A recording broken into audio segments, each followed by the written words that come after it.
Assalamualaikum warahmatullahi wabarakatuh.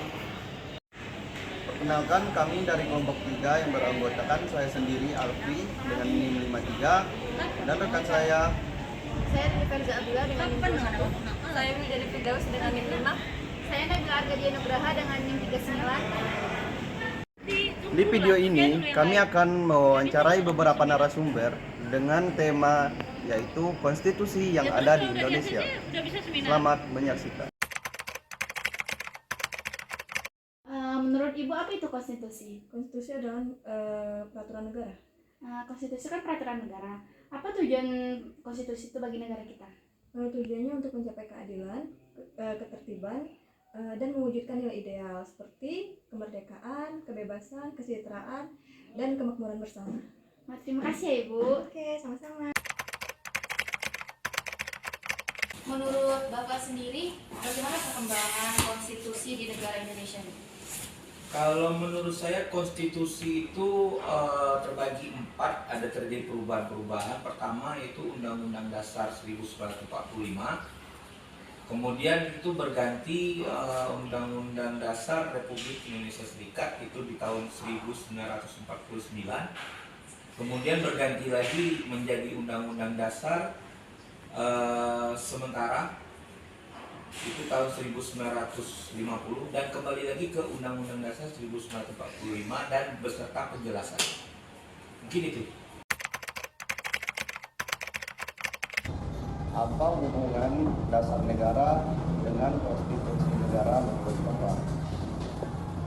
Menurut saya, mengenai hubungan dasar negara dengan konstitusi, kita ambil sedikit saja sebagai perumpamaan bahwa dasar negara kita itu adalah Pancasila.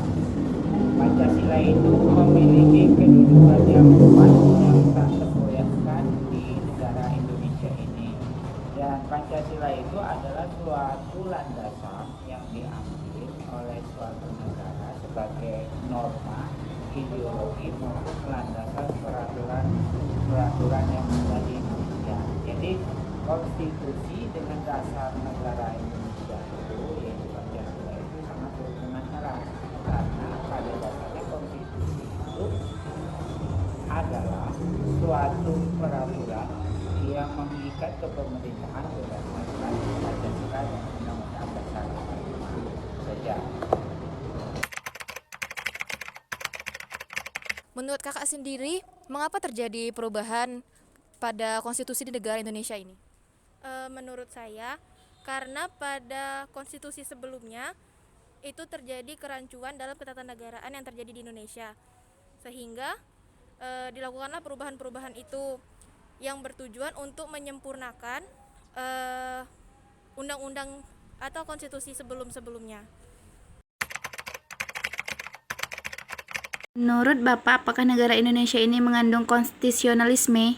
Ya, karena menurut saya negara kita ini menganut konstitusionalisme karena hak dari warga-warganya dilindungi dengan pemerintahnya, dan juga pemerintah juga tidak keterbatasannya juga ada.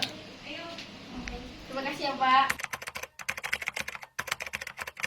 Menurut Ibu, apakah perlu dibentuk konstitusi yang membatasi kekuasaan lembaga agar tidak bertindak semena-mena? Perlu agar tidak bertindak sewenang-wenang. Hal ini dapat memastikan keseimbangan kekuasaan, perlindungan hak individu dalam suatu negara.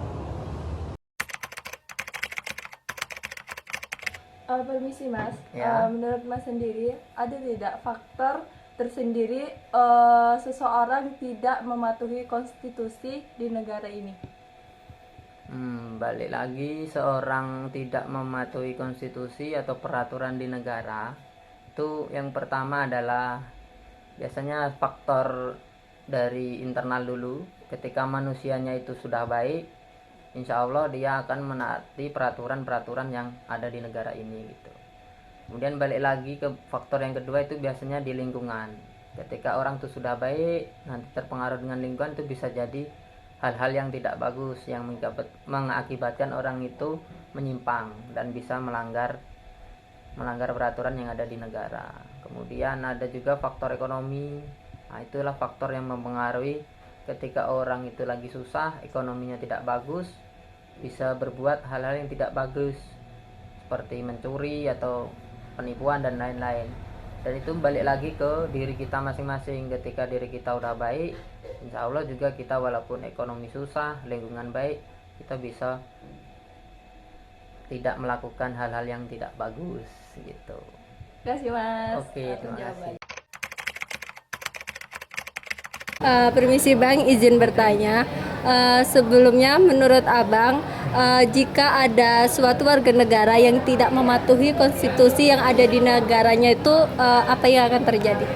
Oke, kalau menurut Abang, kemungkinan nantinya akan menjadikan negara itu sendiri jadi rapuh gitu. Karena seperti yang kita tahu kan, contohnya di Indonesia lah.